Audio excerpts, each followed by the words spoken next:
Pode. Muito bem, sejam todos bem-vindos a mais uma aula do nosso curso O Ministério do Espírito Santo.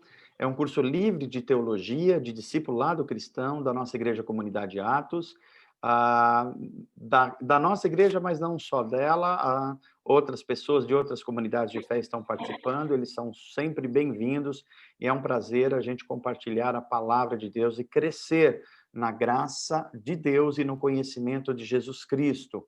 Nós estamos, então, na 14ª aula e nós estamos chegando perto do final do ano também. Teremos uma breve parada de 2 ou 3 semanas, nós vamos combinar daqui a pouco, porque a próxima quinta-feira é a quinta-feira já da ceia de Natal e a outra é da virada do Ano Novo. Então, as duas, certamente, a gente não vai conseguir. Então, provavelmente, a primeira semana, normalmente, a gente também deixa para o pessoal estar mais com os familiares.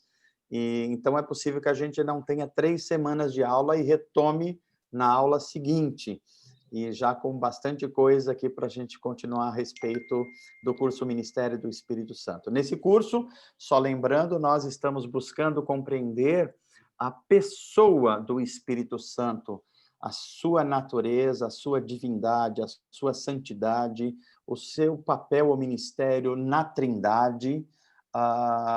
O Deus bíblico é um Deus que é um só Deus, mas subsiste em 3 pessoas completamente harmoniosas, não são 3 deuses, não é um triteísmo, é um Deus só, é uma comunidade santa. Então, nós estamos procurando a compreender a pessoa do Espírito Santo, mas também a sua obra, o seu ministério, o que ele fez desde a criação, o que ele fez na antiga aliança, no Antigo Testamento, e o que ele está fazendo na nova aliança, trazida por Jesus Cristo, a sua morte, a sua ressurreição. Então, agora nós, depois de um longo trabalho aí, especificando, tentando compreender a pessoa e o ministério do Espírito Santo, agora a gente está lendo o livro de Atos dos Apóstolos, escrito por Lucas, um dos discípulos de Jesus, e a gente tentar agora entender, à luz de que nós estudamos, o texto de Atos, que é um texto bastante discutido ao longo da história da igreja, por isso que eu queria ir vendo aqui agora capítulo por capítulo, porque uma das questões que se estuda em teologia é se os livros da Bíblia, todos eles, têm a mesma, digamos assim, autoridade teológica, que todos os livros da Bíblia são livros inspirados pelo Espírito Santo, estão no cânone, nenhum cristão deve ter dúvida nenhuma. Mas a pergunta é, todos os livros podem ser retirados deles doutrinas, ou seja, conjuntos de ensinamentos a respeito da obra da redenção, do que Deus está fazendo no mundo?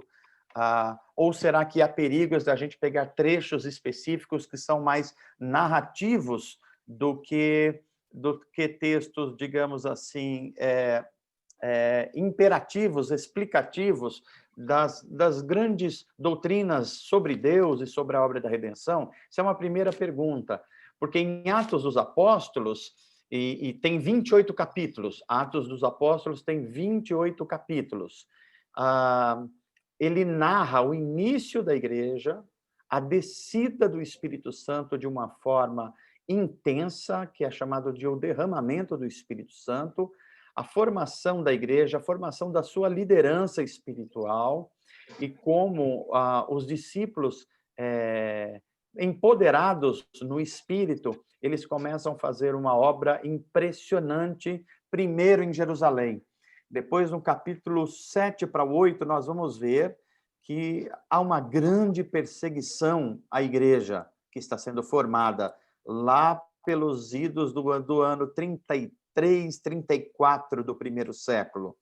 Então, há uma grande perseguição e, então, os cristãos começam a se espalhar pelo mundo da época, indo para vários lugares da Samaria, para o norte de Israel, para outros países, para o Egito. Então, há um espalhamento por causa da perseguição. Mas olha que curioso, Deus preserva os apóstolos em Jerusalém. É muito curioso esse aspecto que a gente vai estudar aqui em Atos dos Apóstolos. E aí nós vamos ter também várias experiências diferentes da manifestação do Espírito Santo. É por isso que é importante a gente estudar Atos, mas, ao mesmo tempo, tomar alguns cuidados para que os ensinos de Atos sejam também entendidos à luz das cartas e epístolas de Paulo, de João, de Pedro, de Tiago.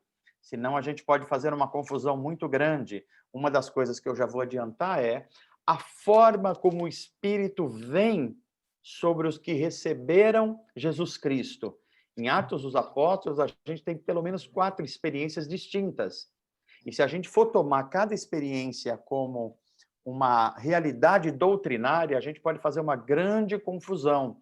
Talvez isso marque muito as diferenças entre a experiência histórica da igreja, a interpretação histórica, e a interpretação do movimento pentecostal.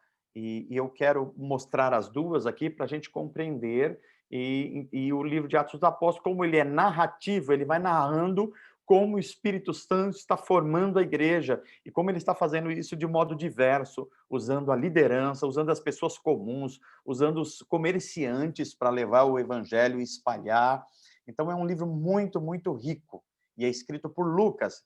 É o segundo livro de Lucas. Lucas escreve o seu evangelho e depois ele continua escrevendo Atos dos Apóstolos. Outra coisa que é importante em Atos dos Apóstolos, Lucas é um acompanhante, é uma pessoa que está acompanhando a história se desenvolvendo com Pedro e com Paulo.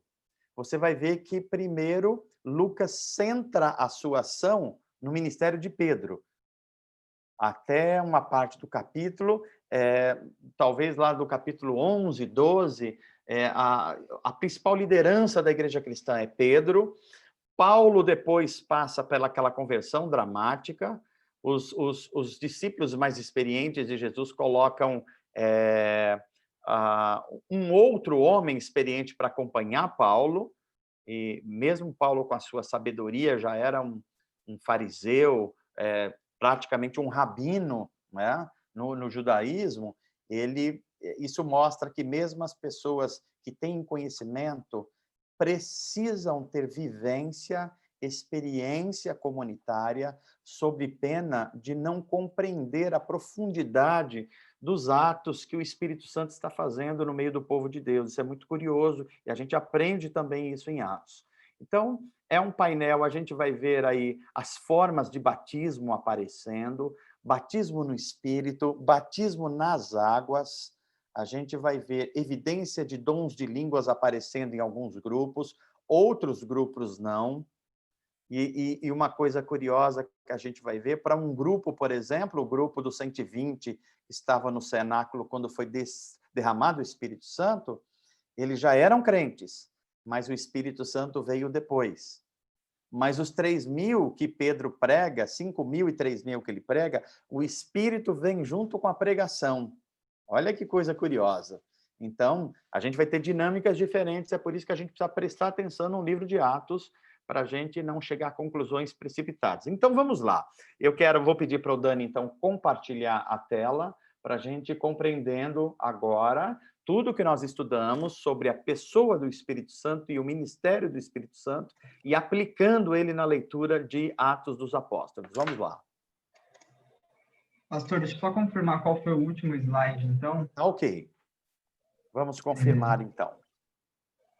Se você tiver a sua Bíblia aí perto de você, era bom você abrir para você ir acompanhando também as informações a respeito dos capítulos. Eu procurei identificar os pontos centrais de cada capítulo para a gente entendendo melhor essa sequência que vai acontecendo no nascimento da igreja, da sua liderança, no poder do Espírito Santo. Vamos lá.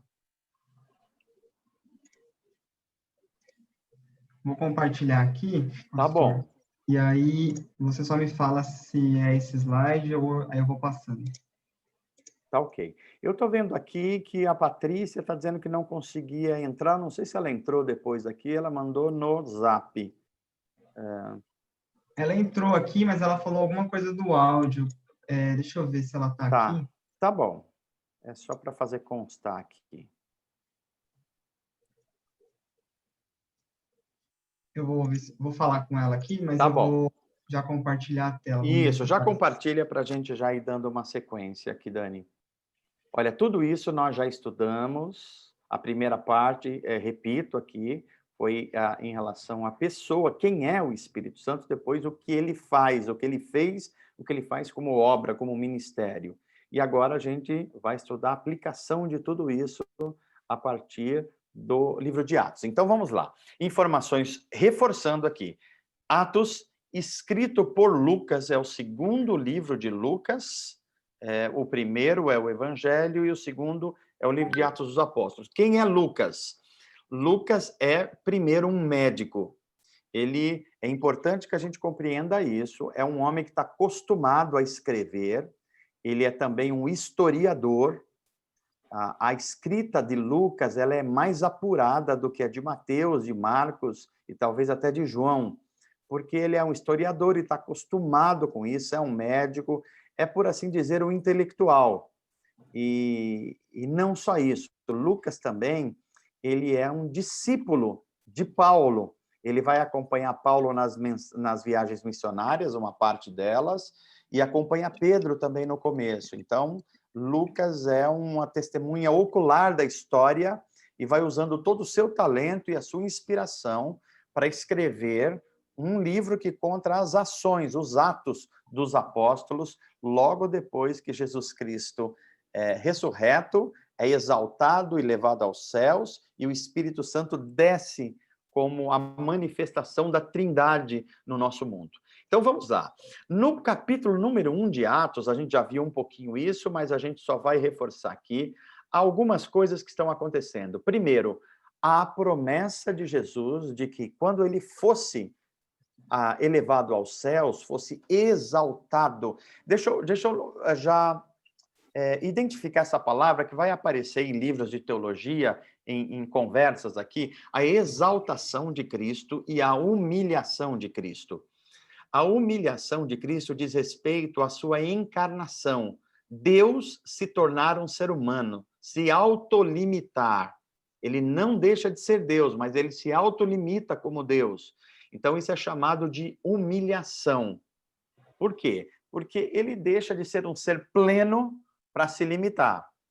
Então, quando Jesus Cristo vem ao nosso mundo, ele se humilhou, ele se esvazia da sua glória de ser Deus. Não é que ele deixa de ter essa glória, ele se autolimita. É muito importante a gente compreender isso. E quando ele sobe aos céus, depois de 40 dias que ele ressuscitou, ele é então exaltado, ou seja, ele retorna à sua posição que sempre foi dele, de exaltação. Ele é Senhor sobre céus e terra, é Senhor sobre o cosmos. É isso que quer dizer exaltação, ok? Então, Cristo fala, olha, quando eu for exaltado, eu vou mandar o meu Espírito, que vai viver em vocês, vai vos guiar à verdade, vai empoderar vocês. Então, isso está descrito aí no capítulo 1 de Atos 4 e 5. Enquanto comia com eles, deu-lhes essa ordem: não saiam de Jerusalém, mas esperem pela promessa de meu Pai, da qual lhes falei. Pois João batizou com água, mas dentro de poucos dias vocês serão batizados com o Espírito Santo. Aqui algumas informações importantes. Percebam, um leitor da Bíblia tem que ficar atento. Começa a frase assim: enquanto comia com eles. Aí a pergunta é, mas Jesus com o corpo ressurreto estava comendo? Como que é isso, gente? Um peixinho assado com corpo ressurreto, Dani? É curioso. Isso faz com que a gente comece a ficar mais atento com o novo mundo de Deus. A gente entendeu o que é céus, o que é novos céus e nova terra, que é a nova criação. Então, quando uma pessoa parte da vida, desse lado da vida hoje, o espírito dela volta ao Deus que está nos céus e o corpo dela volta à terra. Então, as pessoas que partiram, elas estão nos céus, ou a Bíblia também utiliza esse nome paraíso. Paraíso, igual aquela parábola ou aquele ensino que aparece com Lázaro, Abraão e o rico. Então, lá diz que Lázaro está sendo consolado, o espírito de Lázaro está sendo consolado. E o espírito do rico está sendo atormentado. Atormentado. Olha só que coisa interessante. E um não pode passar para o lugar do outro. O mundo dos mortos, o Hades, há uma discussão na teologia se já é inferno ou não, mas vamos chamar aqui Hades, que é mais correto, o mundo dos mortos, sofrimento no espírito, como um rico da parábola, e paraíso céus, onde o espírito humano, salvo em Cristo, está descansando, está sendo consolado, não está tendo mais as lembranças de tudo que é mal desse mundo, ok? Agora, o corpo da ressurreição é outra coisa. Quando Jesus Cristo retornar ao nosso mundo, esse espírito que está com Deus nos céus vai ganhar um novo corpo. Então vai haver uma junção de novo de corpo e espírito, só que é um corpo novo, um corpo com poderes que a gente nem imagina.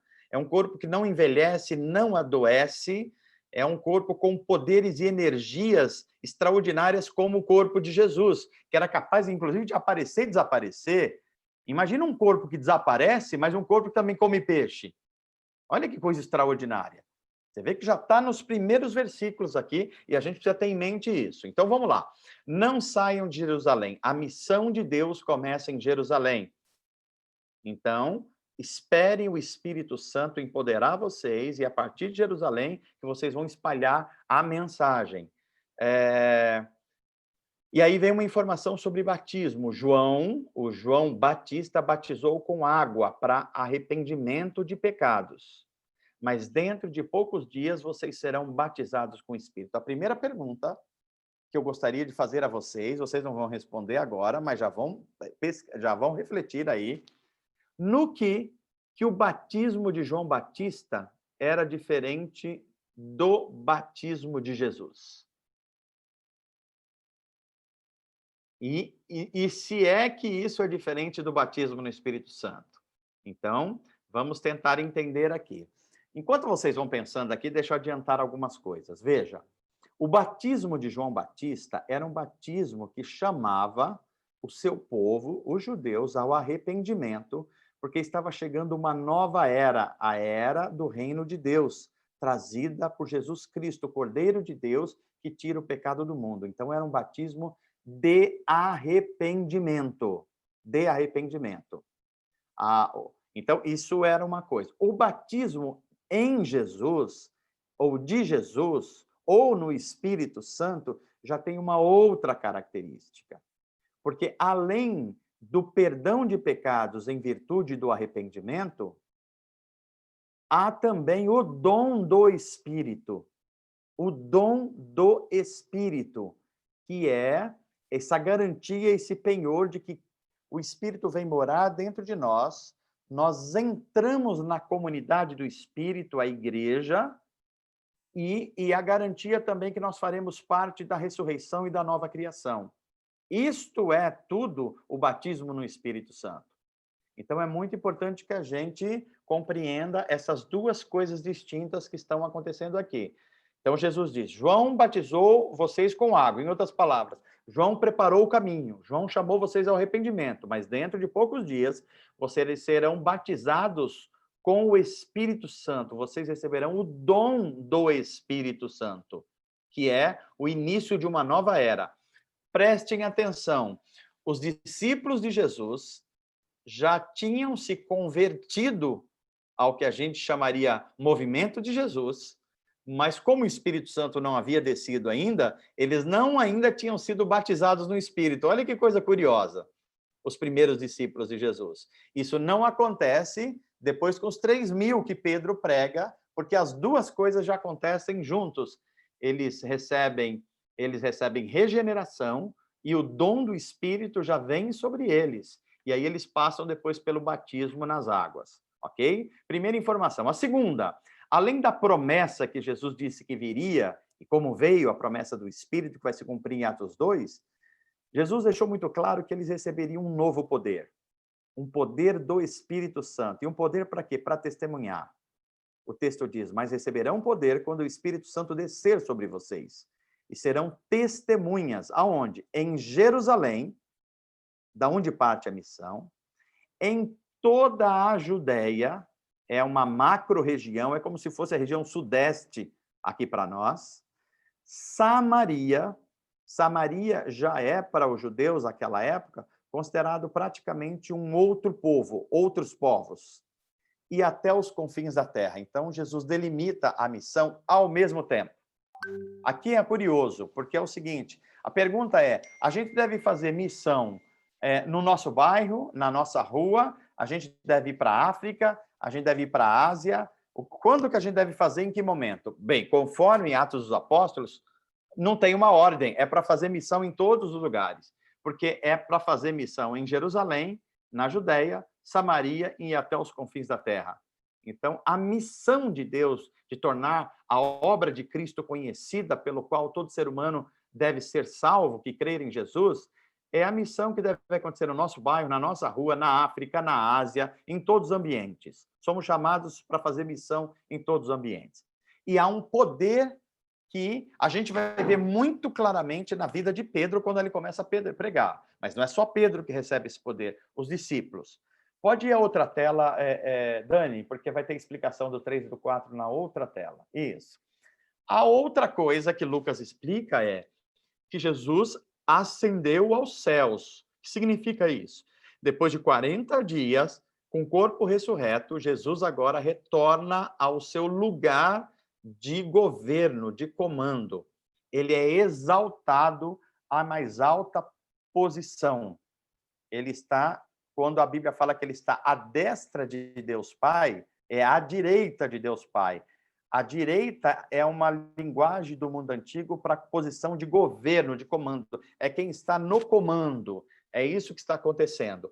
Jesus Cristo está esperando com paciência no conselho da Trindade até que ele retorne a esse mundo. É o tempo da misericórdia, é o tempo da graça. Por que Jesus Cristo não voltou ainda?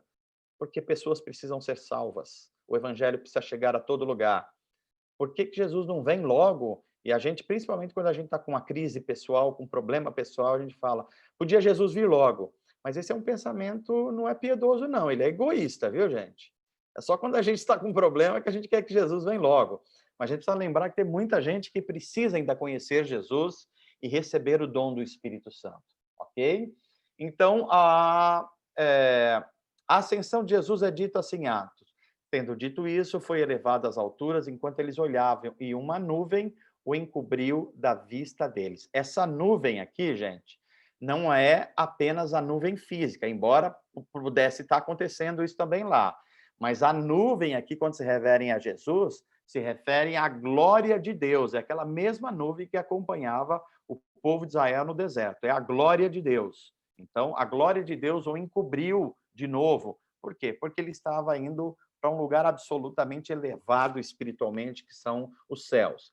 E eles, os discípulos, ficaram com os olhos fixos no céu enquanto ele subia. De repente, surgiram diante deles 2 homens vestidos de branco. Lucas usa o nome homens vestidos de brancos para identificar anjos, né? São anjos, são seres celestiais que aparecem e dão instruções aos discípulos. Que instruções? Item 4, a promessa de que o mesmo Jesus que está subindo aos céus vai retornar a esse mundo. Ele está subindo aos céus depois de fazer a sua obra expiatória, redentora. Mas ele voltará agora como juiz da história e de todos os homens. Então, o texto de Atos diz assim, o verso 11. Galileus. Por quê? Porque Jesus está na Galileia. Galileia é a parte norte de Israel, é o interior de Israel, é a parte onde moram os caipiras de Israel, vamos dizer assim. Então, é como se, como se Jesus dissesse assim, olha aí, interioranos, caipirada, por que vocês estão olhando para o céu? Esse mesmo Jesus que dentre vocês foi elevado ao céu, voltará da mesma forma como viram subir, ou seja, em glória. Em quinto lugar, a gente vê a ação do Espírito já atuando, porque os discípulos, depois que Judas negou, traiu Jesus e se matou, ficaram em 11. E Deus sempre teve a preocupação de manter os simbolismos, Havia 12 tribos em Israel. O Israel do Antigo Testamento era representado por 12 tribos, e é por isso que Jesus escolheu 12 pessoas, 12 homens no Novo Testamento. E com a morte de Judas, faltava um. Eles fizeram uma escolha, oraram, e depois fizeram lá um papelzinho, e caiu sobre Matias.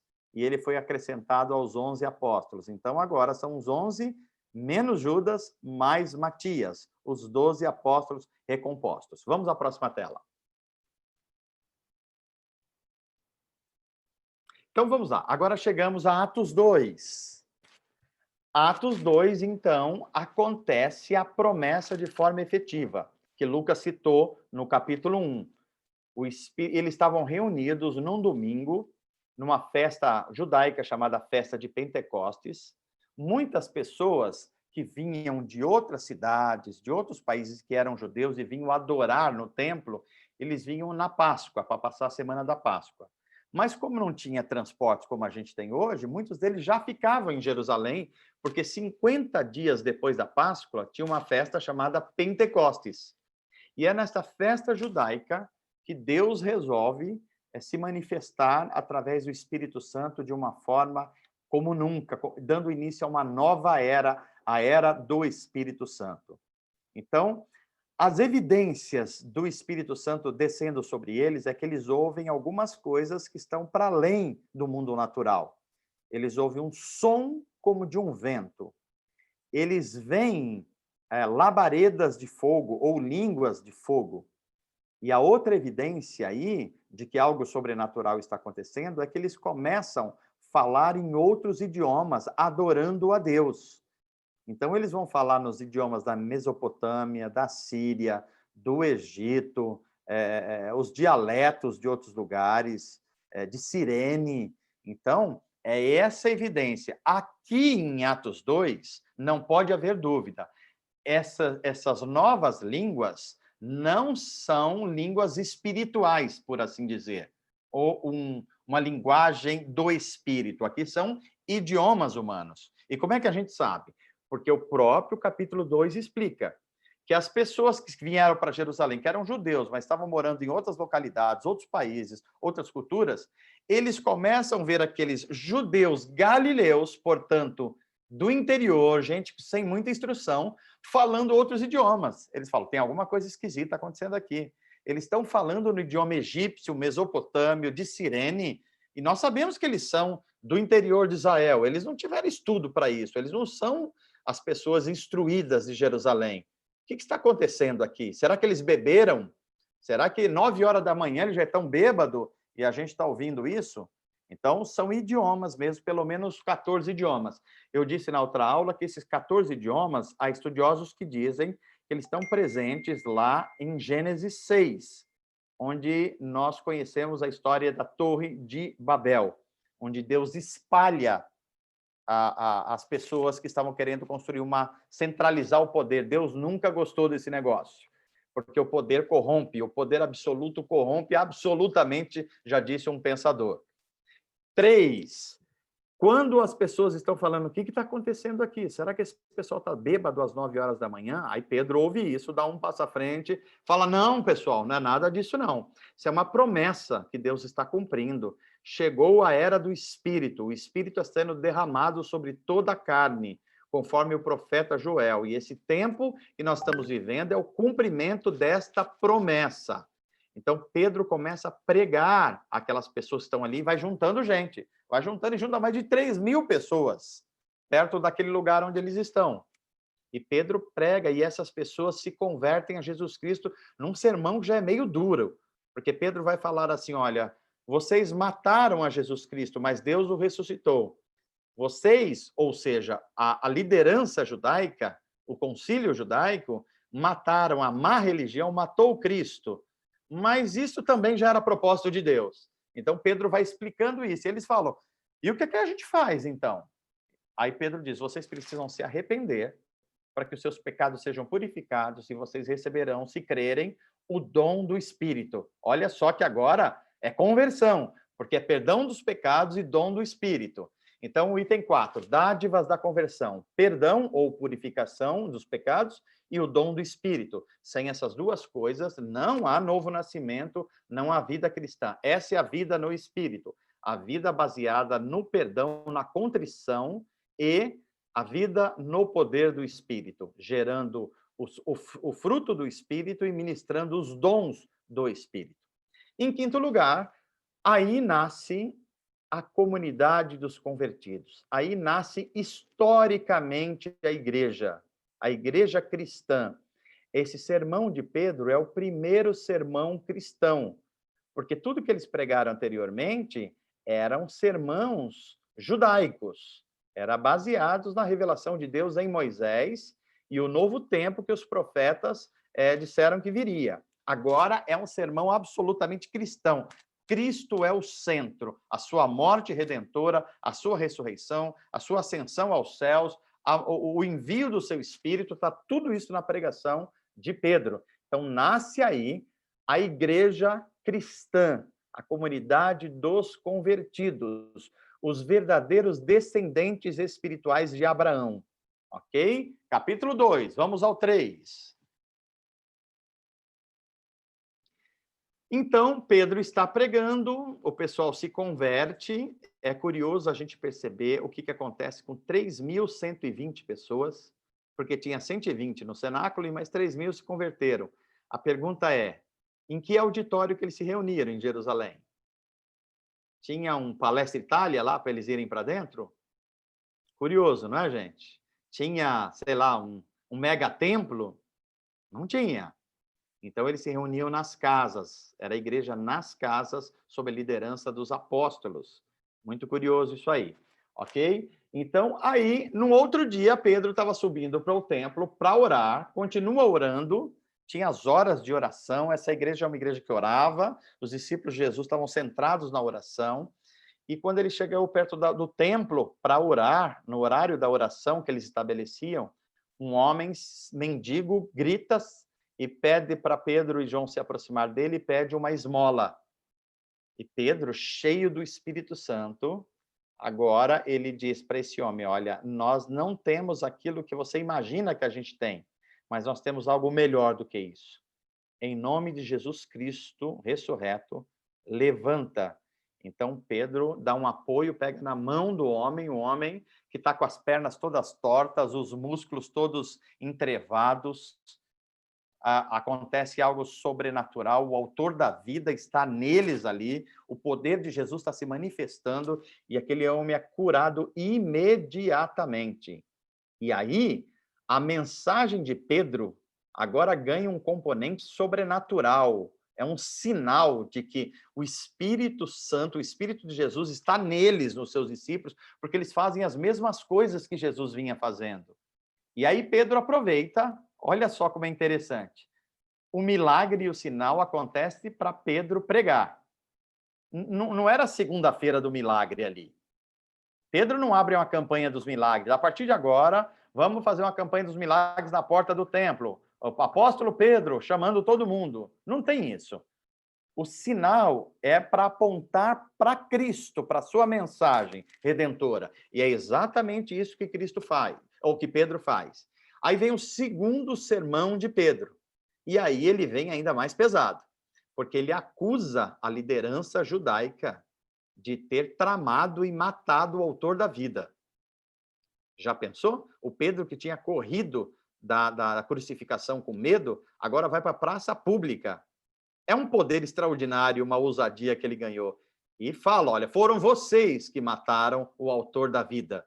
Falar isso para o Sinádrio era praticamente assinar uma sentença de morte naquela época. Né? E aí ele diz, mas o poder da ressurreição, o poder de Deus trouxe Cristo de novo à vida. E nós somos testemunhas que ele morreu, mas ressuscitou.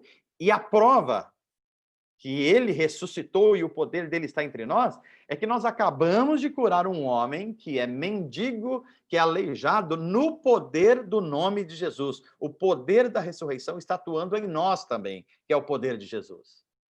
E aí as pessoas falam, mas então Deus está visitando o povo. Pedro fala, é isso mesmo.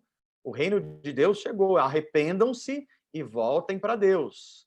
E Pedro diz: Cristo está agora nos céus, mas ele vai voltar. E ele vai julgar a história. Ele vai julgar cada ser humano na história. E Jesus, esse que vocês viram andando nas terras da Palestina e que foi assunto aos céus, é o cumprimento da promessa feita a Abraão, que o descendente de Abraão seria o Messias que viria para libertar Israel, e não só Israel, mas todos os povos que estavam aprisionados na escuridão dos seus pecados. Então, Pedro relaciona agora o judaísmo ao cristianismo. Ele diz: o verdadeiro descendente de Abraão não é os descendentes da religião judaica, é os que têm fé em Jesus Cristo e receberam o dom do Espírito. Então, a coragem e a ousadia e a capacitação do Espírito Santo é uma coisa poderosa em Pedro e nos outros discípulos. Capítulo 4.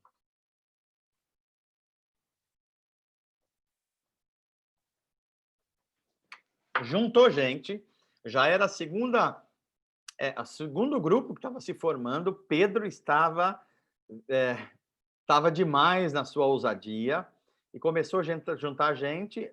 O sinédrio judaico, ou seja, os chefes da religião judaica, começaram a ficar preocupados com aquele pessoal juntando.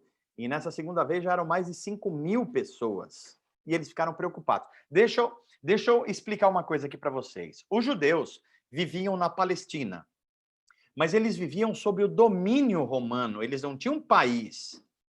Mas os romanos tinham uma característica. Eles, quando dominavam um povo, se tinha uma característica muito forte, como era o caso dos judeus da religião, eles não criavam problemas com isso, desde que seguisse alguns preceitos romanos.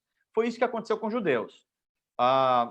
Os romanos chegaram para os judeus e falaram: olha, eu sei que vocês têm a religião de vocês, o ideal mesmo é vocês serem romanos, mas tudo bem, nós vamos tolerar a religião de vocês, vocês podem ir para o templo, podem adorar o Deus de vocês no templo, mas toda a vida política e administração da justiça está com a gente.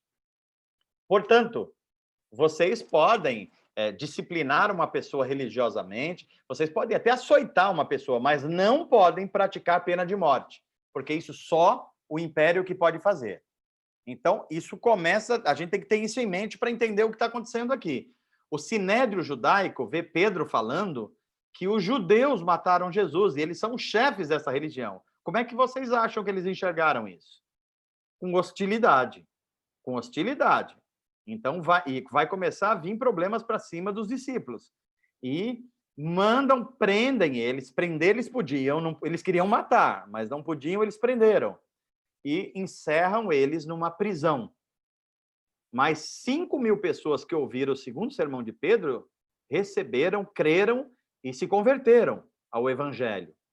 Então, o sinédrio judaico vai lá na prisão, interroga eles, e eles ousadamente, cheios do Espírito Santo, principalmente Pedro e João, que estavam cheios de medos na crucificação, agora estão ousados. E eles anunciam a Cristo e o poder da ressurreição. Ele diz: olha, nós estamos agindo no poder da ressurreição. Se vocês duvidam, vai ver o que está acontecendo, os milagres. Olha os aleijados, os cegos. Vai ver. A prova, se vocês não creem no que está acontecendo porque vocês não andaram com Jesus, o Messias de Israel, e o Messias e o Salvador da humanidade, olhe os milagres que nós estamos fazendo. É no poder dele que nós estamos fazendo.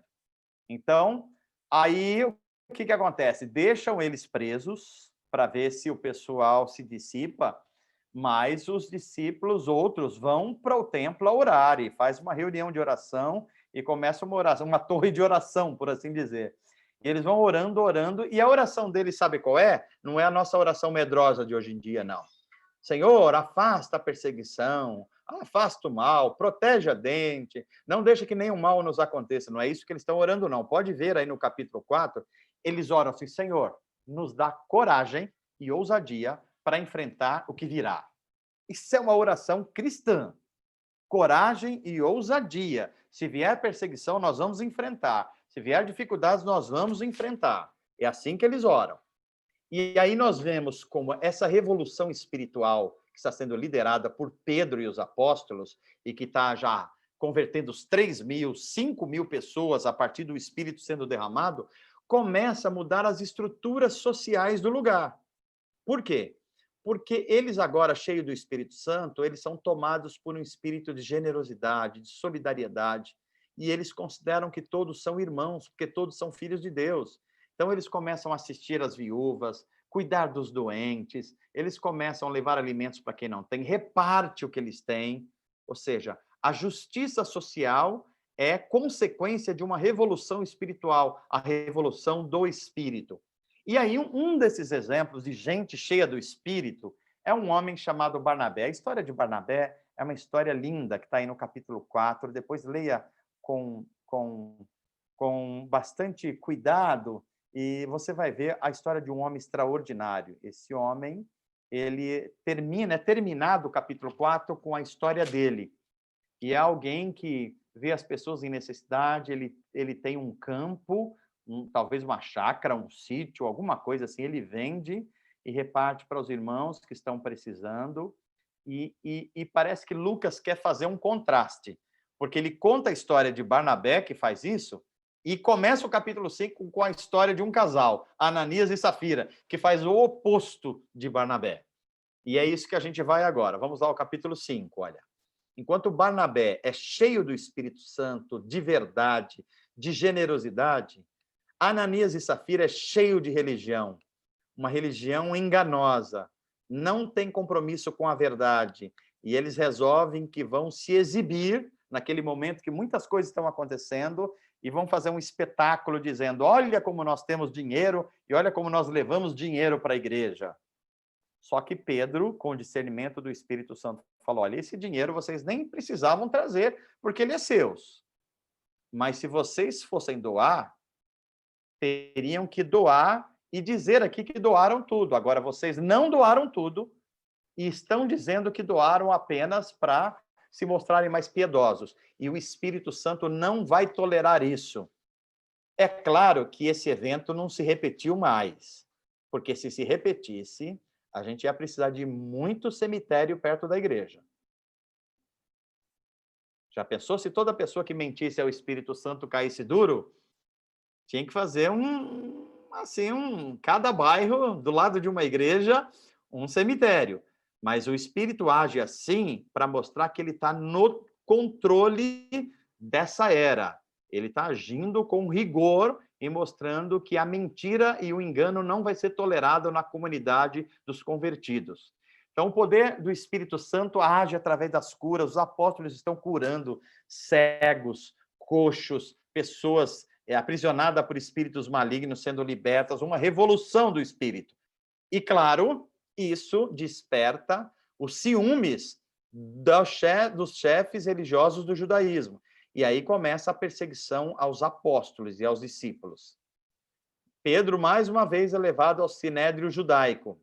E o sinédrio, gente, era um grupo de anciãos em Israel, um número de 70, que era as pessoas que eram líderes da religião judaica. Tudo que tinha que decidir, interpretar sobre a vida do judaísmo era no sinédrio judaico. Eles tinham jurisdição sobre a religião judaica, mas eles tinham limites para jurisdição nos assuntos políticos e civis. Isso era Roma que fazia. Mas a questão judaica eram eles mesmos. Então, eles chamam Pedro, ameaçam Pedro, dizem que ele está correndo risco de vida, dizem que vão prender ele se ele não parar de fazer isso, mas já tinham prendido ele uma vez, e Pedro fala assim: olha, nós recebemos o Espírito Santo, nós andamos com Cristo, ele ressuscitou, ele está vivendo dentro de nós, o poder dele está em nós, os milagres estão sendo feitos para comprovar isso. Importa mais obedecer a Deus do que obedecer aos senhores. Nós vamos obedecer a Deus. Não importa o que vocês acham. E aí eles querem matar Pedro. Aí um rabino, um fariseu chamado Gamaliel, que é um nome que vai aparecer depois na história de Paulo, ele fala assim: peraí, gente, a coisa está tumultuando aqui. Eu também não sei quem é esse Pedro e esse João. Mas tem uma coisa. Olha o discernimento de Gamaliel. Se esse movimento desses homens que está agitando Jerusalém não é de Deus, não vem de Deus, vai ser um fogo de palha. Vai haver uma agitação aqui, mas daqui a pouco vai se acabar, eles vão ser presos, mortos, como já havia acontecido com outras pessoas Na mesma época, já tinha vindo gente dizendo que estava vindo em nome de Jesus, que eram os representantes de Jesus, e não eram nada disso.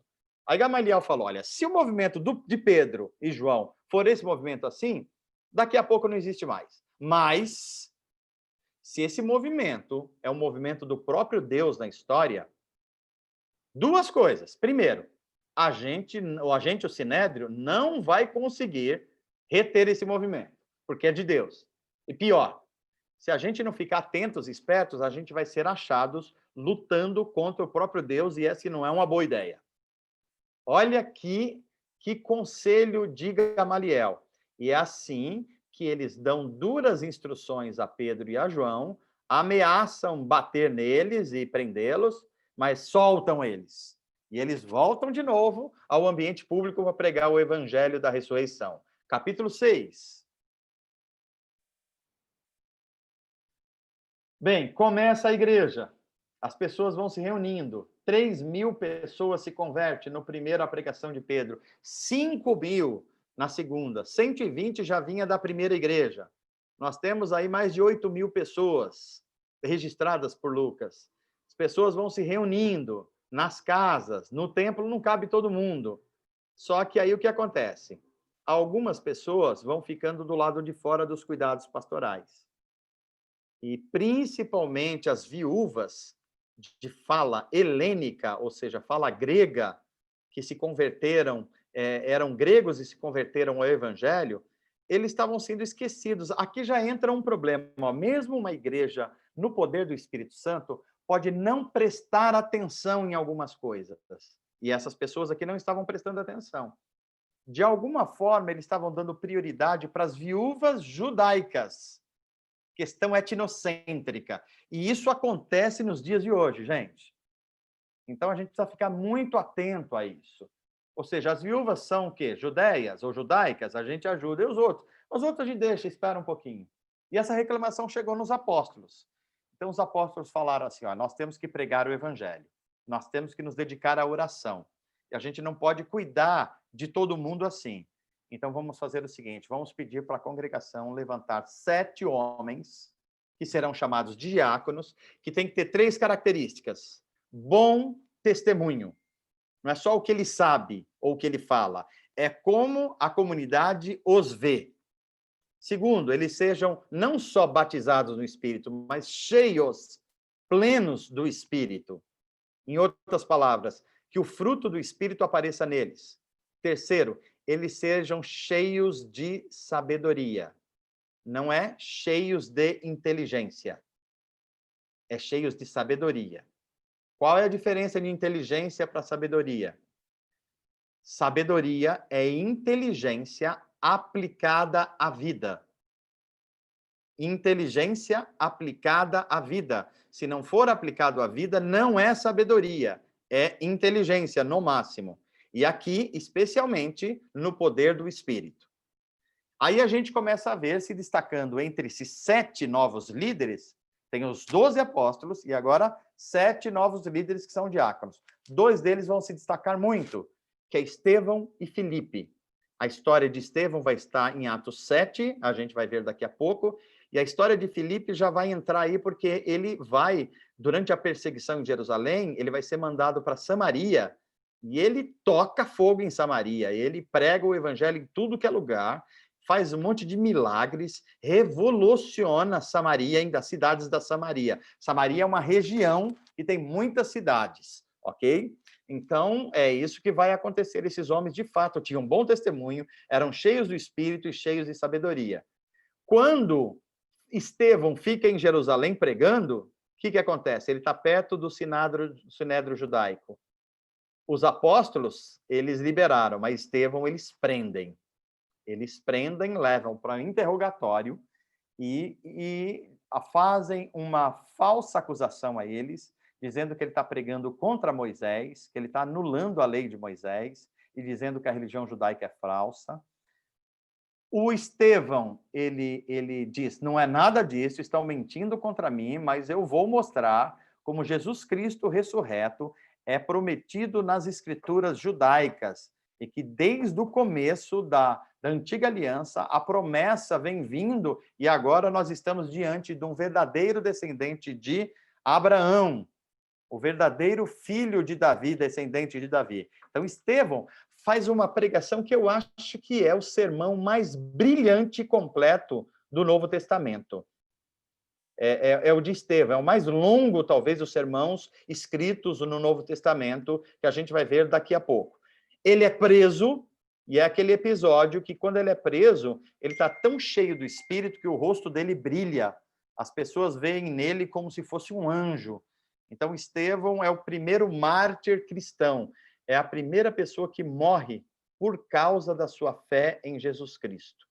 Depois deles, muitos mártires vão também morrer. Mas Estevão é o primeiro dos mártires. Ok? Deixa eu ver o que temos para frente. Era até aí, né? Então, vamos lá. Dani, dito isso, nós abrimos, então, para as perguntas. Vamos lá. Vamos ver se a gente vai, então, ajudando os nossos irmãos a compreender algo que, eventualmente, tenha ficado aí um pouco obtuso ainda. Então, pessoal, vocês já estão acostumados aí com a dinâmica.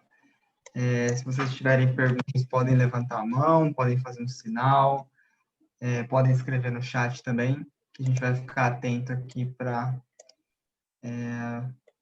verificar. Ô, Então, Dani, fiquem à vontade. se você puder descompartilhar a tela, fica melhor agora para a gente ver os irmãos aí, tá? Acho que agora saiu, né, pastor? Deixa eu ver aqui, o meu ainda não sai. Agora saiu. Agora sim, Agora apareceram os outros. Legal. Então, com vocês a palavra, gente, via Zap, via microfone ou via chat. Deixa eu ver se no WhatsApp tem alguma mensagem. Acho que ainda não. No Zap só teve algumas justificativas aqui de alguns irmãos que não estão conseguindo assistir online, mas vão assistir pelo YouTube, tão logo o Valdir disponibilize depois. Tem uma pergunta do Pedro aqui no chat. Vamos lá. E também depois tem uma do Emerson. Deixa eu fazer então a primeira do Pedro. Ele pergunta do xará dele, né? Quando Pedro converteu os 3.000 e depois os 5.000, se isso foi de uma vez ou se foram dois acontecimentos diferentes, né? A conversão dos 3.000 e depois dos 5.000. São episódios diferentes, mas muito próximos. Muito próximos. Então, são ali nos primeiros dias mesmo. Lucas não dá essa precisão, mas o contexto mostra que são episódios que acontecem tudo muito próximo ao episódio de Pentecostes, quando o Espírito é derramado. Então, 3.000 é um, 5.000 é outro. São 2 sermões de Pedro aí. Tem a pergunta do Emerson. Ele diz que o povo libertou Barrabás por democracia, né? Foi aquela votação.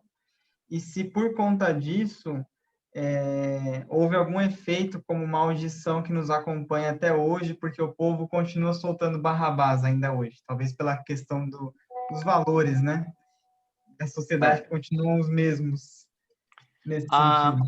Vamos ver, assim, aí tem algumas explicações que vale a pena dar, Emerson, que é o seguinte, você está se referindo ao momento da crucificação, onde Jesus estava ladeado de 2 ladrões. O ladrão Barrabás, e o outro, desculpe, na verdade, o que está acontecendo aí é que, deixa eu só retomar aqui para não confundir vocês. O que está acontecendo aqui é que havia uma tradição de o Império Romano para alegrar, para dar um agrado aos povos que ele estava subjugando, ele fazia uma boa ação de soltar alguém na época da Páscoa. Lembra que Jesus é preso na semana da Páscoa. Então, a questão que vem é, quem que a gente solta? Jesus estava sob a autoridade de Pilatos e Barrabás também. Quem era Barrabás? Era alguém que tinha cometido crimes comuns, né? Estava lá para julgamento. Mas o que acontece? as pessoas, elas foram assim incendiadas pelas lideranças judaicas, dizendo que Jesus estava traindo a religião judaica. Então, elas foram incendiadas. Foram fake news. Fake news não é coisa nova. Fake news contra Jesus, e olha o que aconteceu. O Pilatos dá a chance deles escolherem, eles escolhem Barrabás, que é um criminoso comum, e mandam a crucificar a Cristo. E um dos evangelistas diz ainda que o sangue dele caia sobre os nossos descendentes. Olha só o nível de... Não dá para a gente falar de democracia, porque democracia liberal, como a gente conhece, ela é produto muito mais recente, né? Mas digamos assim, uma gênese de democracia, né?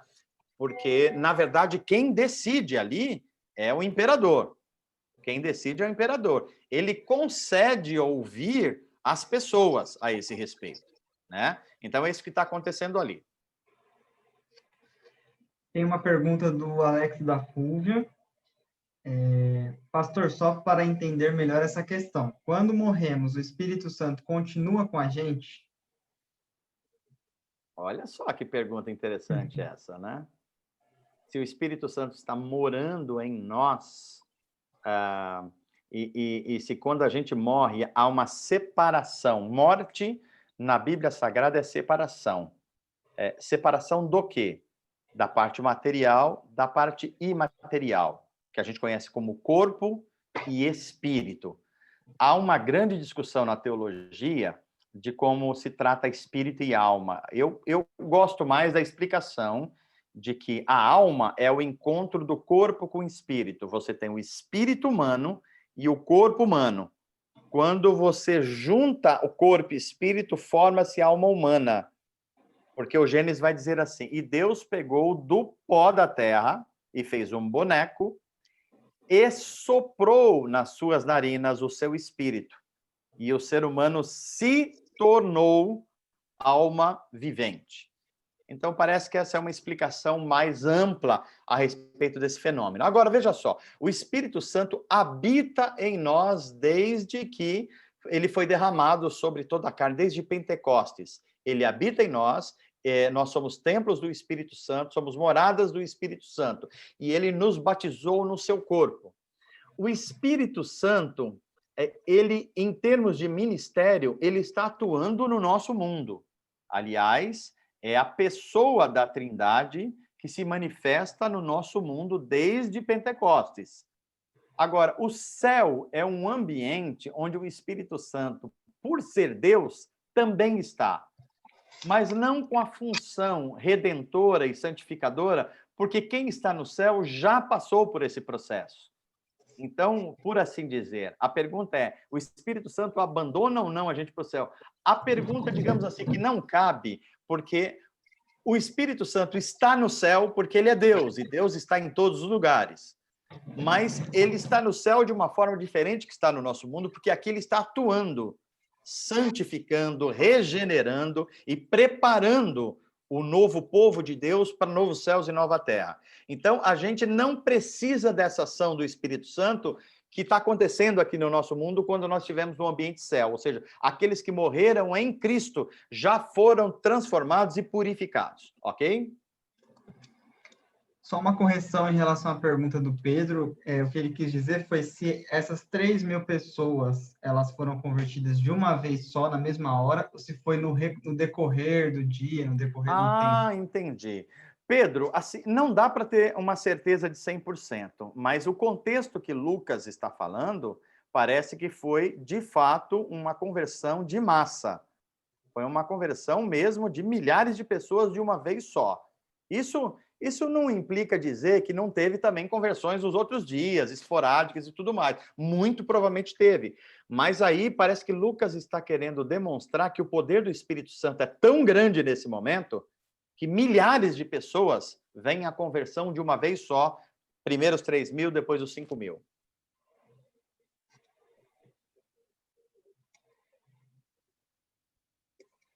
Bom, o Pedro agradeceu, o Emerson também, o Alex e a Fúvia também.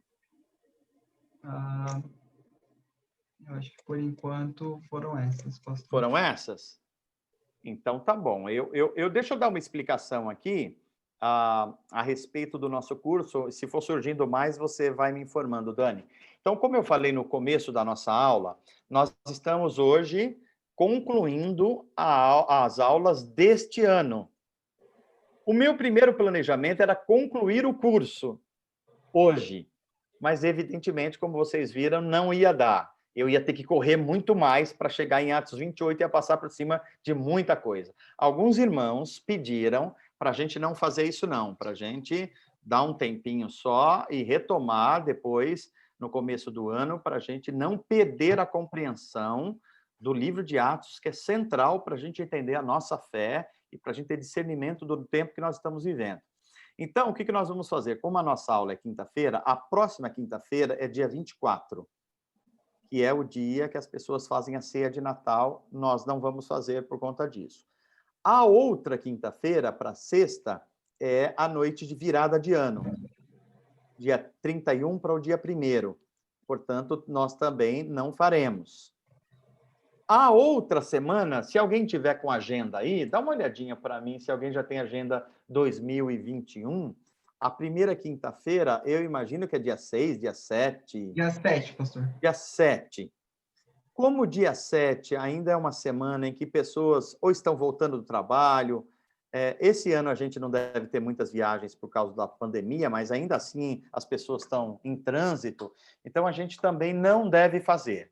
Então, a gente não faz dia 24, não faz dia 31 e não faz dia 7. 3 semanas a gente não tem aula. Mas eu gostaria muito da gente já retornar 7 dias depois, que deve ser dia 14. Como é online, a gente, mesmo que se estiver num lugar diferente, a gente pode acessar a aula, não precisa estar necessariamente em casa. Então, acho que já daria para a gente começar no dia 14, para a gente retomar aonde nós paramos aqui, e a gente vai até o capítulo 28, nós vamos discutir os dons espirituais, por que os dons de línguas eram acompanhados em alguns eventos e outros não.